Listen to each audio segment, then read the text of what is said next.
Pressure gauge को calibrate करने के लिए इसी कंपैरेटर का यूज करेंगे।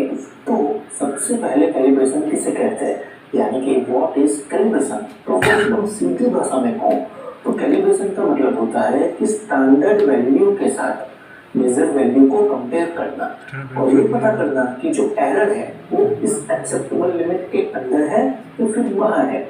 अगर वो एरर इस एक्सेप्टेबल लिमिट के अंदर है तो कैलिब्रेशन पास हो चुका है, और अगर वो एरर इस एक्सेप्टेबल लिमिट के बाहर है तो यहाँ पे कैलिब्रेशन फेल नहीं हो जाता है, बल्कि उससे हमें ये पता चलता है कि डिवाइस में कुछ करेक्टिव एडजस्टमेंट्स करने की जरूरत है, जिससे जो एरर है वो रिड्यूस होकर के एक्सेप्टेबल लिमिट में आ सके।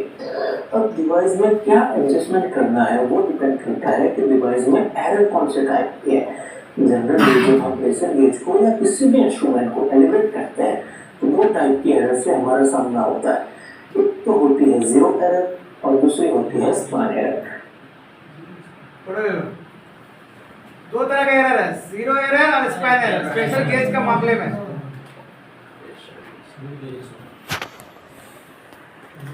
इंजीनियर साहब ले लेना फोटो, वकील साहब ले लेना फोटो, डॉक्टर साहब ले लेना फोटो।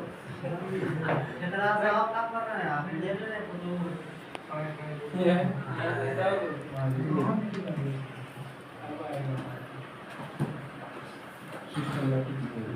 जीरो एरर का मतलब क्या होता है कि 0% इनपुट पे जो आउटपुट है वो 0% नहीं है, लेकिन साथ जीरो एरर का मतलब समझिए किसको बोलते हैं।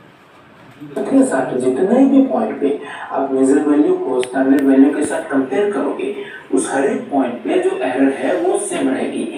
मतलब क्या हुआ कि यहाँ पर 0 होना चाहिए लेकिन 0.2 दिखा रहा है। जब 10 पे गया तो 10.2 दिखा रहा, 20 पे गया तो 20.2 दिखा रहा, 30 पे गया तो 30.2 दिखा रहा। इस टाइप की एरर को जो हम लोग क्या बोलेंगे, जीरो एरर बोलेंगे। यानी 0.2 सब में इक्वल बढ़ता है, हर इंटरवल में इक्वल है, इसी को हम लोग जीरो एरर बोलते हैं। लेकिन अगर यहाँ पर 0.2 है और यहाँ पर 10.4 हो गया, अब यहाँ पर 20.6 है, 20.6 हो गया, तो हर इंटरवल में बढ़ रहा है ना, तो ऐसे एरर को हम लोग क्या बोलेंगे, स्पैन एरर बोलते हैं।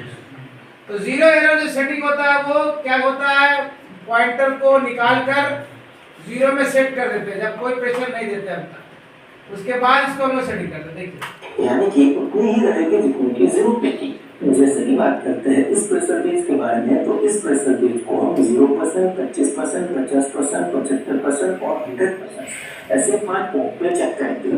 तो यहाँ पे पहले पॉइंट पे चेक करने के लिए अभी हमने कुछ भी प्रेशर अप्लाई नहीं किया हुआ है, मतलब प्रेशर 0 है, फिर भी यहाँ पे पॉइंटर की जो पोजीशन है वो 0 से थोड़ी ऊपर है, मतलब पहले पॉइंट पे इतनी एरर आ रही है।